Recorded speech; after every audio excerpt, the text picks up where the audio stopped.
मंगलाचरण। नमो अरिहंताणं नमो सिद्धाणं नमो आयिरियाणं नमो उवझायाणं नमो लोये सवसाहुणम् मोक्षमार्गस्य नेतारं वितारं कर्मभूभृताम् ज्ञातारं विश्वतत्त्वानां वन्दे तद्गुणलब्धये।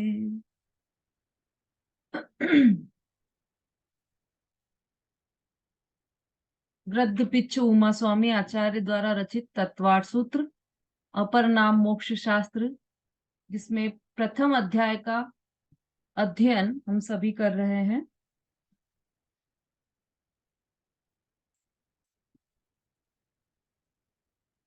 सर्वप्रथम जिन्होंने सूत्र याद किए हों, जितने सूत्र अभी चल चुके हैं, वो हैंड रेस कीजिए।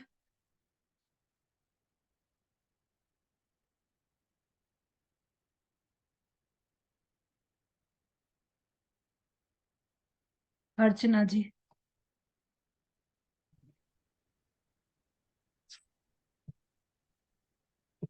सम्यक दर्शन ज्ञान चारित्राणि मोक्ष मार्गा तत्त्वार्थदानं सम्यक दर्शनम तन्निसर्गादिदमाद्वा जीवा जीव आश्रव बंध संभव निद्रा मोक्षास्तत्वम मोक्षास्तत्व नाम स्थापना देव भाव तस्तन्यासः प्रमाण नैरदमा निर्देश स्वयं साधनाधिकरण स्थिति विधानता सत्संख्या क्षेत्र स्पर्शन कालांतर भावाल बहुत दीदी। और आगे हाँ नहीं, बस इसी में आप तीसरे और छठे नंबर का सूत्र पुनः बोलिए।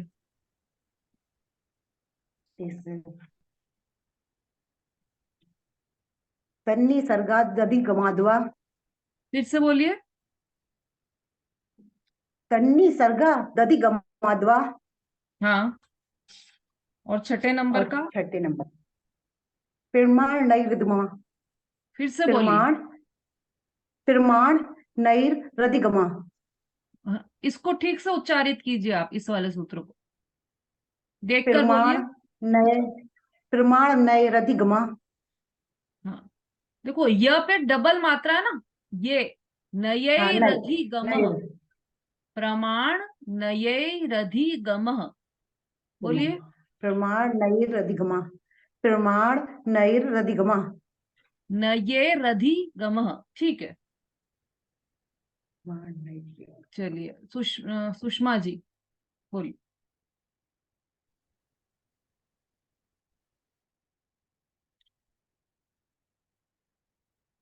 अनम्यूट कीजिए।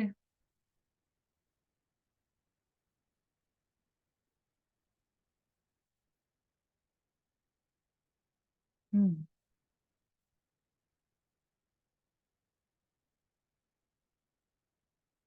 हम्म।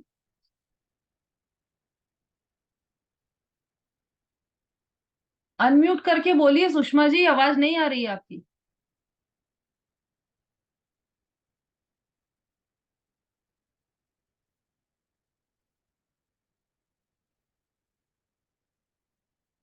चलिए संगीता जी बोलिए। दर्शन दीदी। हम्म सम्यक दर्शन ज्ञान चारित्राणि मोक्ष मार्गा तत्वात् श्रद्धानम सम्यक दर्शनम अन्नि सर्गा दधि गमाद्वा जीवा जीव आश्रव वन संभव निजरा मोक्षास तत्वम नाम स्थापना द्रव भाव तस तन्यासः प्रमाण नये रधिगमा। ये जीवा जीवाश्रव वाला फिर से बोलिए। जीवा जीव आश्रव वन संभव निजरा मोक्षास तत्वम। जीवा जीवाश्रव है ना, दूसरे में भी जीवा है, दोनों में हाँ, जीवा। जीवा जीवा जीवाश्रव बंध संभव निजरा मोक्षास तत्वम। पहला सूत्र फिर से बोलिए। सम्यक दर्शन ज्ञान चारित्राणि मोक्ष मार्गः। मोक्ष मार्ग है ना, ठीक है। हाँ संगीता जी।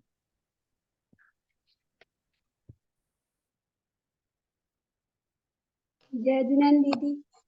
हाँ जी। सम्यक सम्यक दर्शन ज्ञान चारित्राणि मोक्ष मार्गा तत्वार्थ सिद्धानम सम्यक दर्शनम तन निसर्गादधिगमाद्वा जीवा जीवाश्रव बंध संबर निर्जरा मोक्षास तत्वम और नाम स्थापना द्रव्य भाव तस्तन्यासा और प्रमाण नए रधिगमा बहुत बढ़िया। सरिता जी। जय श्री दीदी। हम्म ज्ञान चारित्राणि मोक्ष मार्गः तत्वार्थ श्रद्धानम सम्यक दर्शनम तन्निसर्गादधिगमाद्वा जीवा जीवाश्रो बंध संबर निजरा मोक्षाश तत्वम नाम स्थापना द्रव्य भाव तस्तन्यासः प्रमाण नई रधिगमः। हाँ, बहुत अच्छा। सुषमा जी अब बोलिए, आपका हो गया अनम्यूट। अच्छा। सम्यक दर्शन ज्ञान चारित्राणि मोक्ष मार्गः तत्वार्थ श्रद्धानम सम्यक दर्शनम तन्निसर्गादधिगमाद्वा जीवा जीवाश्रम बंध संवर निर्जरा मोक्षास तत्वम नाम स्थापना द्रव्य भाव तस्तन्यासः प्रमाण नयरेधिगमः प्रमाण नयरेधिगमः प्रमाण नये रधिगमः। रधिगमः। हाँ, प्रमाण बस इतना ही है। नये, फिर से बोलिए इसको, आप एक बार और ट्राई कीजिए। अच्छा। प्रमाण नये रधिगमः। हाँ, बिल्कुल ठीक, बहुत बढ़िया, आपने बहुत स्पष्ट बोला है सारे सूत्रों को, बहुत अच्छा। हाँ भाई, वंदना जी कौन है? वंदना जी का मैसेज आया है। सुषमा आंटी बोलिए, सॉरी सुलोचना आंटी बोलिए।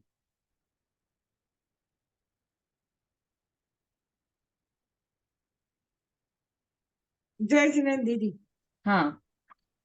सम्यक दर्शन ज्ञान चारित्राणि मोक्ष मार्ग तत्वार्थ सिद्धानम सम्यक दर्शनम तन्निसर्गादधिगमाद्वा जीवा जीवा आश्रव बंध संवर निर्जरा मोक्षात् तत्वम नाम स्थापना द्रव्य भाव तस्तन्यास प्रमाण नई रधिगमा।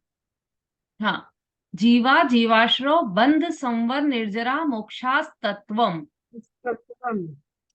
ठीक है। जीवा जीवा आश्रम बल संबर निर्जरा जीवा मोक्ष जीवाश्रो, जीव जीवा आश्रम जीवाश्रो, जीवा जीव आश्रम नहीं, बंद संबर जीवा जीवा जीवाश्रो, जीवा जीवा आश्रम बंद संबर निर्जरा मोक्ष तत्वम मोक्षास तत्वम। मोक्षात तत्वम। हाँ, इसके आप प्रैक्टिस करना है। चलिए, बाकी और भी हैंड रेज हो रहे हैं, अब कल लेंगे हम आप लोगों का, कल तो नहीं, मंडे को। अब अपन अपने विषय पर आ जाते हैं। अभी तक हमारी चर्चा चली है, थोड़े से उसमें से प्रश्न पूछ लेते हैं आपसे।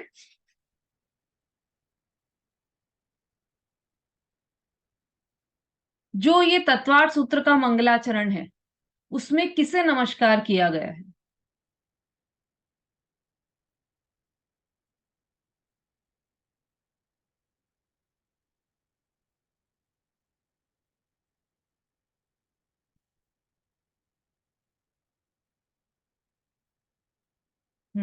बहुत महत्वपूर्ण क्वेश्चन है यह, और इसका ज्ञान सभी को होना चाहिए। तो जिसको याद है वो सब हैंड रेस कर कीजिए। तत्वार्थ सूत्र के मंगलाचरण में किसे नमस्कार किया गया है?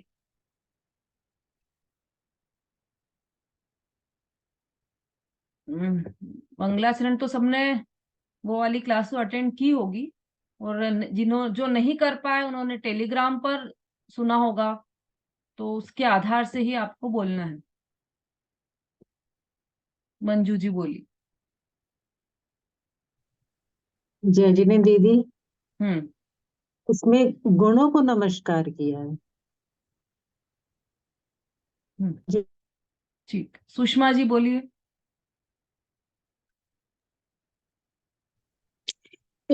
मंगलाचरण में जैसे जो मोक्ष मार्ग के प्रवर्तक है, जिसने कर्म रूपी पर्वतों का भेदन कर दिया है, अर्थात वीतरागी है, और जो संपूर्ण विश्व के समस्त तत्वों को जानने वाले हैं, अर्थात सर्वज्ञ हैं, उन सभी गुणों को प्राप्त करने के लिए हम उनको नमस्कार करते हैं।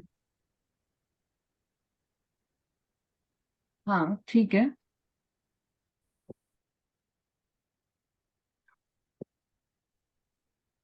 सरिता जी। इसमें दीदी जो मोक्ष मार्ग के नेता हैं, कर्म रूपी पर्वतों को भेदने वाले हैं, यानी वितरागी हैं, और विश्व के समस्त तत्वों को ज्ञाता हैं, जानने वाले हैं, तो उनमें जो ऐसे वितरागी भगवान हैं, मैं उनके समान गुणों को प्राप्त करने के लिए ही मैं द्रव्य से और भाव से उनको वंदन करता हूँ, नमस्कार करता हूँ। ठीक है। वंदना जी, हाँ आप कुछ आपका ही मैसेज था पहले। जी दीदी जी, जय जैन दीदी। हाँ जय जिनेन्द्र, बोलिए। जो मोक्ष मार्ग का उपदेश देते हैं, जो हितोपदेशी हैं, उन वितरागी देव को हम नमस्कार करते हैं। जो समस्त तत्वों को जानते हैं, उन्हें सर्वज्ञ कहते हैं। ये तीनों गुण सच्चिद गुरु में पाए जाते हैं। मेरा प्रश्न ये है कि यहाँ पर मंगलाचरण में किसे नमस्कार किया गया है? कुछ कुछ लोगों का सही उत्तर आया है।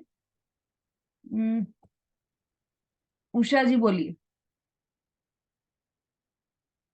हाँ दीदी, जैसे जो जो विश्व के समस्त तत्व अर्थात मोक्ष उपयोगी पदार्थों के पूर्ण ज्ञाता है, उन परमात्मा की उनके गुणों की प्राप्ति के लिए नमस्कार किया गया।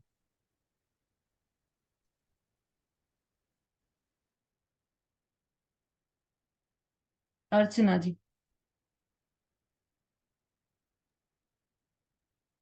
मोक्ष मार्ग देता अरिहंत भगवान और संपूर्ण तत्वों को जानने वाले सर्वज्ञ और कर्म रूपी पर्वतों को भेदने वाले ऐसे बीतरागी सर्वज्ञ हितोपदेशी तीनों को उनके गुणों की प्राप्ति के लिए नमस्कार, मन वचन काय से नमस्कार किया गया है।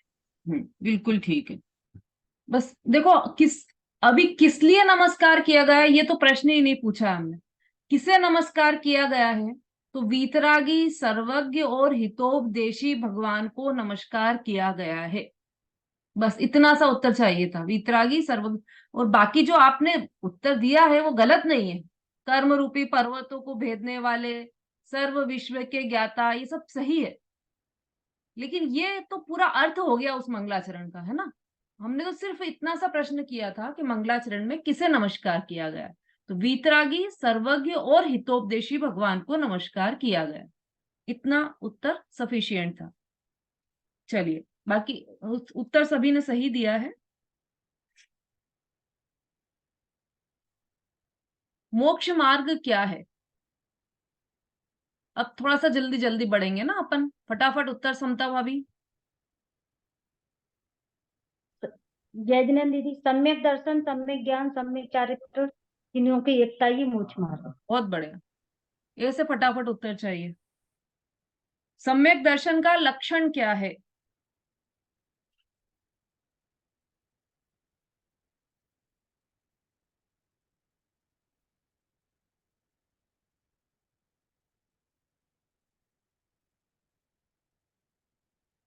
संगीता जी।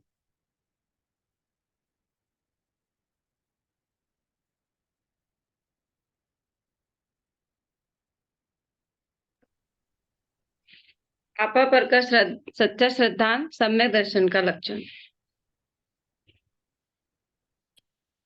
शीला जी। सात तत्वों की सम्यक श्रद्धा ही सम्यक दर्शन का लक्षण। हाँ बिल्कुल सही। इसका सूत्र याद है आपको? दीदी देख के बोल पाऊंगी। हाँ देख के बोलिए। बोल दो। हाँ हाँ, तत्वार्थ श्रद्धानम सम्यक दर्शनम। वेरी गुड, बहुत अच्छा, सही बताया आपने। ये सम्यक दर्शन के उत्पत्ति की अपेक्षा से कितने भेद हैं और कौन कौन से? जल्दी से कौन देगा आंसर? शोभा जी। जय जिनेन्द्र दीदी, हम्म, सम्यक दर्शन की उत्पत्ति की अपेक्षा से दो भेद हैं, निसर्गज और अधिगमज। ठीक है। निसर्गज और अधिगमज, इन दोनों में क्या अंतर है?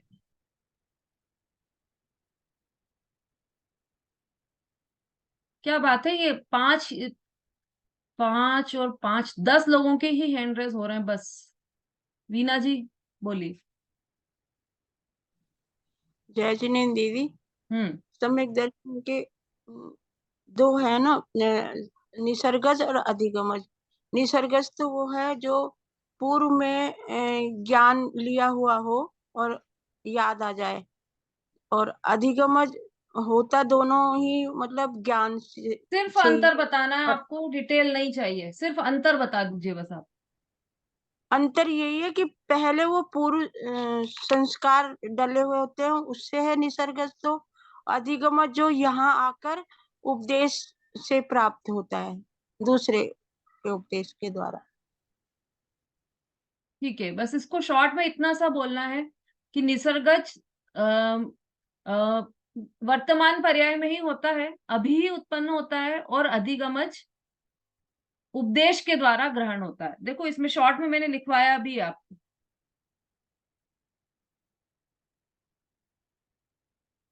अधिगमज पर के उपदेश के निमित्त से होता है और निसर्गज स्वाभाविक रूप से होता है, बस इतना सा अंतर है। चलिए, जिन सम्यक दर्शन का जो लक्षण है,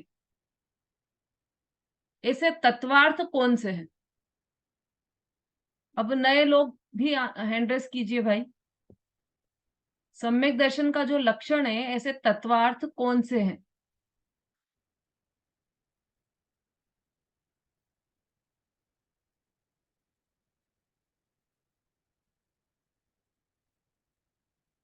मन्नू जैन।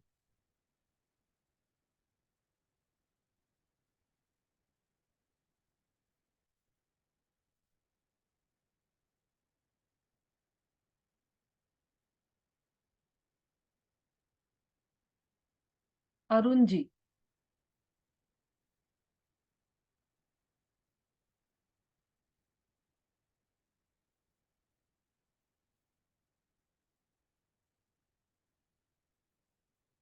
चलिए, सुलोचना आंटी बोलिए।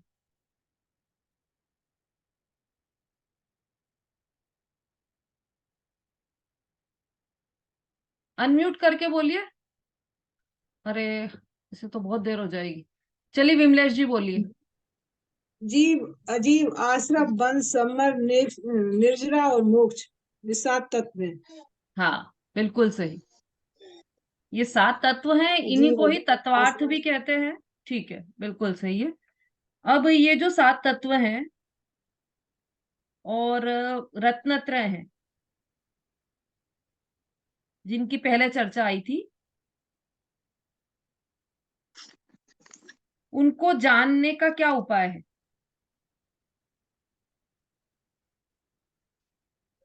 संक्षिप्त रुचि वाले शिष्यों के लिए इनको जानने का क्या उपाय है? विमलेश जी बोलिए जल्दी से। हाँ दीदी, दीदी प्रमाण और न्याय।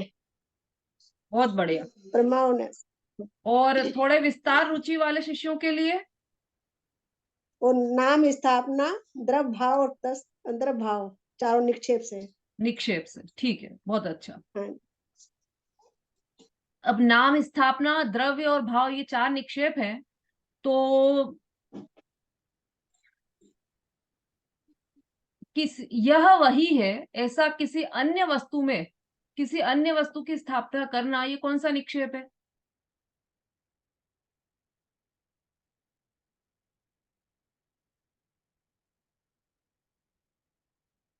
संगीता जी।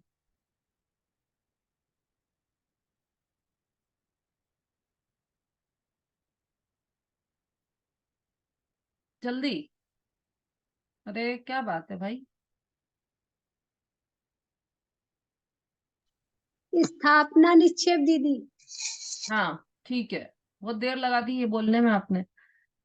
आ, कोई व्यक्ति पूजा कर रहा है और उसे पुजारी कहना, यह किस निक्षेप का कथन है?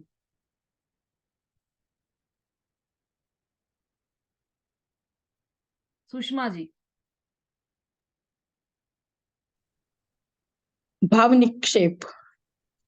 हाँ, बहुत बढ़िया, भाव निक्षेप का कथन है, मतलब चारों निक्षेप आपको समझ में आ गए। अब देखो, अब हम बढ़ तो गए हैं आगे, आगे के सूत्र में प्रमाण नए अधिगम की चर्चा चल रही है हमारी, लेकिन ये जो निक्षेप है, चार निक्षेप, किसी का ऐसा प्रश्न आया था कि भाई इनका क्या क्या करें हम, ये निक्षेप का क्या यूज है? और आगम में भी अपन जितनी भी चर्चा भी करते हैं, प्रवचन में या तत्व चर्चा में भी जो भी चर्चा करते हैं हम, तो निक्षेप की चर्चा तो कम करते हैं और नए वगैरह की चर्चा ज्यादा करते हैं। जबकि वास्तव में देखा जाए तो निक्षेप अत्यंत महत्वपूर्ण एक चर्चा का पॉइंट है, निक्षेप। और निक्षेप हमारे जीवन में इस तरह से घुले मिले हैं कि हमें खुद नहीं पता कि हम उनका यूज कर रहे हैं, और हम प्रत्येक समय पर उसका यूज करते हैं, निक्षेप का, है ना? कैसे कि मतलब ये केवल लोक व्यवहार में ही नहीं होता निक्षेप, लोक व्यवहार में तो होता ही है निक्षेप से कथन, है ना? हम प्रतिमा को भगवान कह रहे हैं, या हम शतरंज में जो खेल गोटियों से खेल रहे हैं उनको ऊंट, घोड़ा, हाथी ऐसा कह रहे हैं, तो ये सब हमारे लौकिक जीवन में तो हम निक्षेप का यूज कर ही रहे हैं, है ना? अभी देखो, हम जैसे कई उदाहरण है ऐसे हमारे जीवन में जिसमें हम निक्षेपों का यूज करते हैं, लेकिन न सिर्फ लौकिक जीवन में, मतलब केवल कहने के लिए निक्षेप का यूज नहीं है, उससे यहाँ तक कि कर्मों की जो बंध श्रृंखला है वो भी प्रभावित होती है। कैसे? कि जैसे हमने जिनेंद्र भगवान की प्रतिमा में जिनेंद्र भगवान की स्थापना की, स्थापना निक्षेप से, है ना? और जिनवाणी में क्या कथन आया आचार्य का कि जिनेंद्र भगवान के, जिन प्रतिमा के दर्शन करके हम अपने कर्मों का नाश कर सकते हैं, जिनेंद्र भगवान की प्रतिमा का दर्शन करने से कर्मों का नाश होता है, जबकि वो वास्तव में प्रतिमा है, जिनेंद्र भगवान नहीं है, एक पाषाण की प्रतिमा है, लेकिन उसमें स्थापना निक्षेप का इतना बड़ा प्रभाव होता है कि उससे कर्म कट जाते हैं, है ना? महत्वपूर्ण निक्षेप हमारे लिए कितने महत्वपूर्ण हो गए। तो ऐसे स्थापना निक्षेप, ऐसे हर निक्षेप में आप लगाना, नाम निक्षेप, अब नाम को ही कोई समझ ले ऐसा कि नाम, जैसा नाम है वैसे ही व्यक्ति है, तो हमारे लौकिक जीवन में भी उसका उथल पुथल हो जाए, तो निक्षेप को समझना बहुत आवश्यक है। नाम निक्षेप, स्थापना निक्षेप, द्रव्य निक्षेप और भाव निक्षेप, है ना? ये चार निक्षेपों को हमने समझा है और उदाहरण से समझा है, और हमारे लौकिक जीवन में बार बार वो प्रयोग में आते हैं।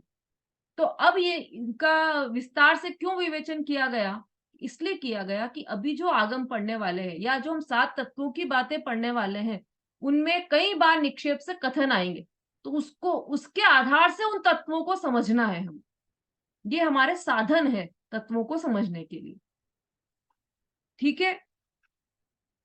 निक्षेप के बारे में और भी चर्चा कुछ बीच में ध्यान आई तो फिर वो मैं आपको बताऊंगी। अभी हम फिर आगे बढ़ रहे हैं।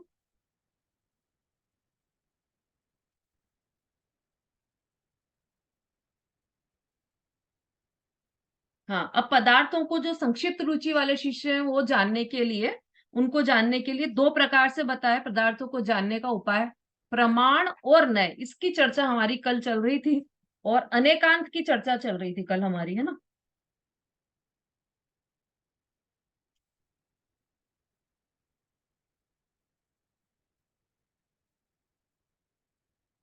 हाँ, अनेकांत मतलब क्या? देखो, पूरे जिनागम में अनेकांत और अनेकांत शब्द का बार बार उपयोग किया गया है ना? तो ये अनेकांत का अर्थ क्या है वो तो हमने कल समझा था कि हर प्रत्येक वस्तु अनेकांतात्मक होती है, प्रत्येक वस्तु। और वस्तु कितनी है इसका ज्ञान तो हमें होना चाहिए भाई सबको, वस्तु कितनी है? हम यहाँ बार बार वस्तु की बात करते हैं, तो वस्तु कितनी है सुनीता जी? बस जय जनन दीदी। हाँ जी। वस्तु अनेक हैं। अनेक हैं। ठीक है, अनेक भी है। और मुख्य रूप से कितनी है? तो मुख्य रूप से यहाँ पर 6 द्रव्य है ना हमारे, 6 द्रव्य हैं, 7 तत्व हैं, इनको भी वस्तु कहा गया है। तो ये जो वस्तु है या ये द्रव्य है, 6 द्रव्य हैं, वो सभी, तो द्रव्य तो 6 द्रव्य तो जाति अपेक्षा बोला है, और एक एक द्रव्य अनंत अनंत है, मतलब जीव अनंत, पुद्गल अनंत अनंत, आकाश तो एक ही है, धर्म अधर्म भी एक ही है, लेकिन ये जितने सब मिलकर अनंत हो गए।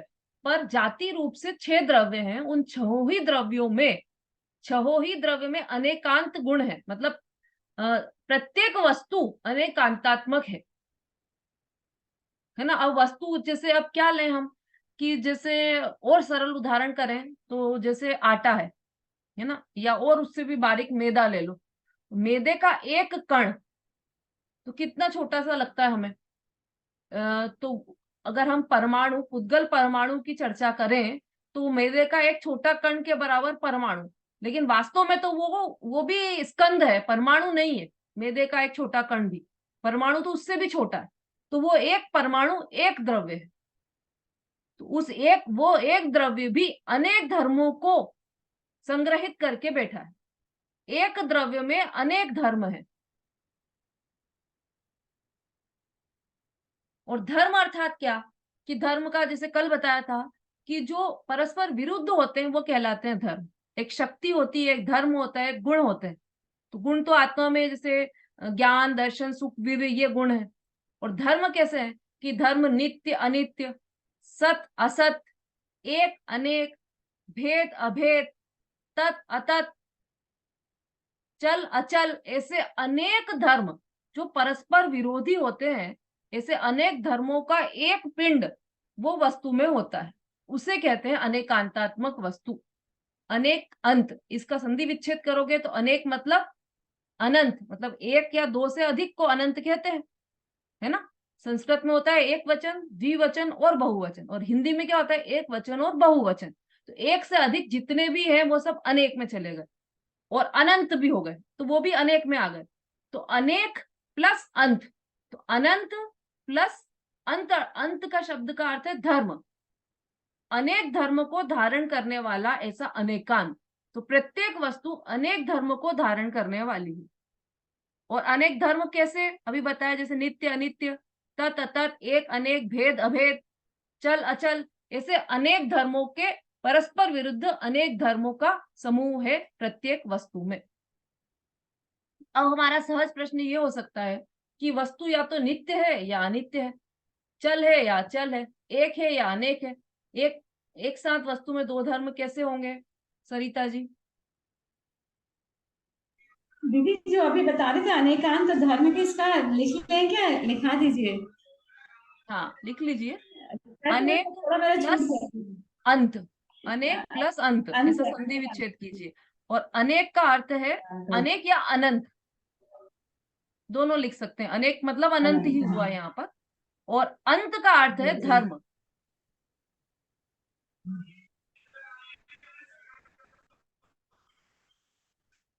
ऐसे ही एकांत का भी संधि विच्छेद कर सकते हैं। तो उसका संधि विच्छेद कैसे करोगे आप? एक प्लस अंत, एक का अर्थ हुआ एक, और अंत का अर्थ इसका अंत नहीं है। नहीं, यहाँ पर अंत का अर्थ ये नहीं है, वो उसको तो बोलेंगे अनंत, जिसका अंत नहीं है उसको बोलेंगे अनंत। यहाँ पर अंत का क्या अर्थ लिखवाया ऊपर अनेकांत में, क्या लिखा है आपने? नहीं लिखा दीदी अभी। अनेकांत का लिखवाया ना अभी, अनेक प्लस अंत, तो अनेक का अर्थ तो हो गया अनंत, और अंत का क्या अर्थ हुआ? धर्म। लिख लीजिए आप, फिर कंफ्यूज होंगे। अंत का अर्थ है धर्म, अंत इज इक्वल्स टू धर्म। एक धर्म को धारण, हाँ, एक इज और अंत इज इक्वल्स टू धर्म, ये हो गया एकांत। माँ का तो धर्म है।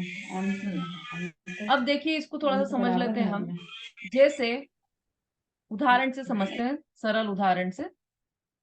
जैसे आप किसी के यहाँ गए, है ना, जैसे ये संगीता जी हैं दोसा, इनके घर पर कोई आया और इनका, हाँ म्यूट कर लीजिए सरिता जी।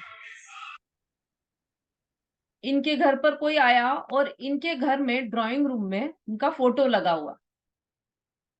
कब का? बचपन का इनका फोटो लगा हुआ, जब ये 6 इयर्स की थी तब का फोटो लगा हुआ था।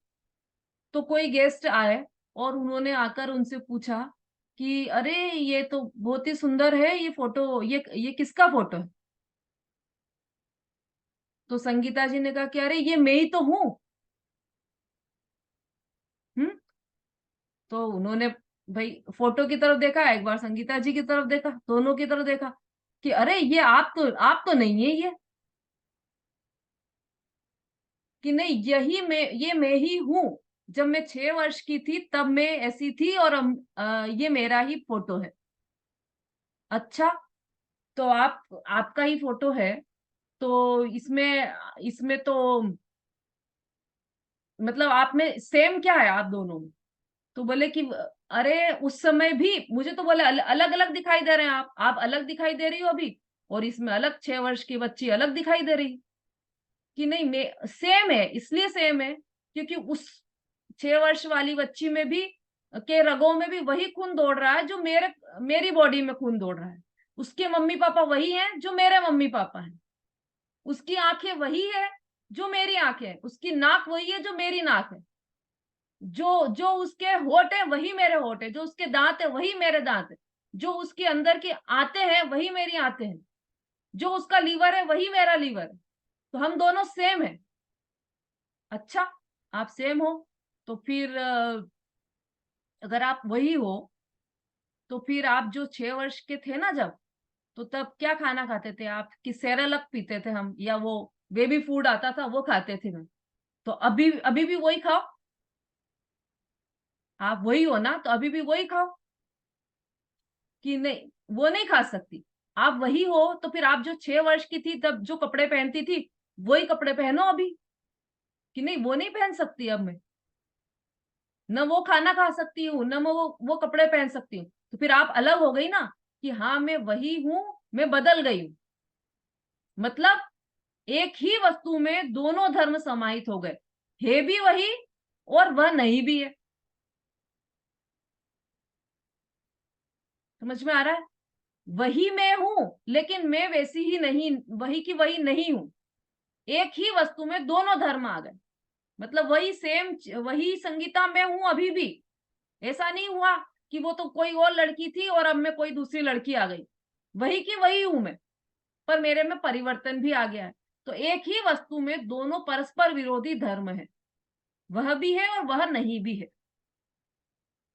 ना। तो ये तो एक उदाहरण है, ऐसे अनंत धर्म है वस्तु में। ऐसे ही अपन मामी का चाची का ले लो, कि जैसे अभी विमलेश जी हैं, तो वो मैं उनको किसी ने बुलाया कि अरे चाची इधर आना, तो उनकी बेटी थी वो लड़ने लगी कि उनको चाची क्यों कैसे बोला तुमने, वो तो मम्मी है। कि तो विमलेश जी आए, उन्होंने कहा कि नहीं बिल्कुल लड़ने की जरूरत नहीं है, मैं चाची ही हूं। क्या बात कर रहे हो, ही लगा दिया आपने शब्द, भी नहीं, ही लगा दिया कि हाँ मैं इस भतीजी की अपेक्षा से चाची ही हूं 100%। तो आप मम्मी नहीं हो क्या? कि मैं तुम्हारी अपेक्षा से मम्मी ही हूं 100%। कि नहीं 50-50% हो गया, कि मैं 50% चाची हूं 50% मम्मी हूं। कि नहीं मैं 100% मम्मी हूं और 100% चाची हूं, अपेक्षा का फर्क। तो एक ही वस्तु में अनेक धर्म पाए जाते हैं और उनको अपेक्षा से कहा जाता है ना। तो प्रत्येक वस्तु में अनेक धर्म है। अब देखो इसका आगे का थोड़ा सा पढ़ते हैं अपन। अब ये जो अनेकांत है और एकांत है, ये दोनों का अर्थ, अनेकांत मतलब समझ गए, एक ही वस्तु में अनेक धर्म है। तो उन अनेक धर्मों को मानना कि हाँ एक ही वस्तु में अनेक धर्म है, ऐसा मानना वो अनेकांत है। और वस्तु को एकांत मानना कि नहीं वस्तु में एक ही धर्म है, वस्तु तो नित्य ही है, कि संगीता जी का फोटो कि मैं तो वो 6 साल की लड़की हुई नहीं, मैं तो अलग संगीता हूं, ऐसा वस्तु को एकांत मानना, वह उसे कहते हैं एकांत। अभी इन दोनों में दो दो भेद हैं। अनेकांत के दो भेद, सम्यक अनेकांत और मिथ्या अनेकांत, और एकांत के भी दो भेद हैं, सम्यक और मिथ्या। इनमें से सम्यक अनेकांत प्रमाण है और मिथ्या अनेकांत प्रमाणाभास है। देखो अब इसका डिटेल क्या है, थोड़ा शॉर्ट में पढ़ लेते हैं अपन।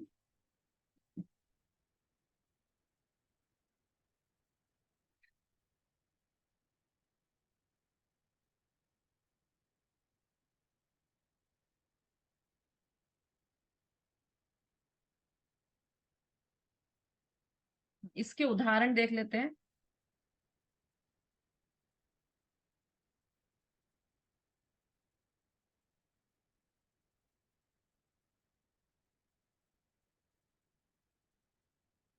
हाँ देखो, जैसे यह बोला अस्ति और नास्ति, ये दो दो परस्पर विरोधी धर्म है ना। तो प्रत्येक वस्तु की बात चल रही है, केवल जीव की बात नहीं चल रही है यहाँ पर। प्रत्येक वस्तु में परस्पर विरोधी अनेक धर्म, तो अस्ति भी है और नास्ति भी है। तो स्व से अस्ति और पर से नास्ति, ऐसा। तो आत्मा स्व से है और पर से नहीं है, ऐसा जानना, वो तो हो गया सम्यक एकांत। और कोई कहे कि भाई अनेकांत, मतलब ये तो सम्यक अनेकांत हो गया, आत्मा स्व से है और पर से नहीं, ये तो सम्यक अनेकांत हो गया। और इसको यदि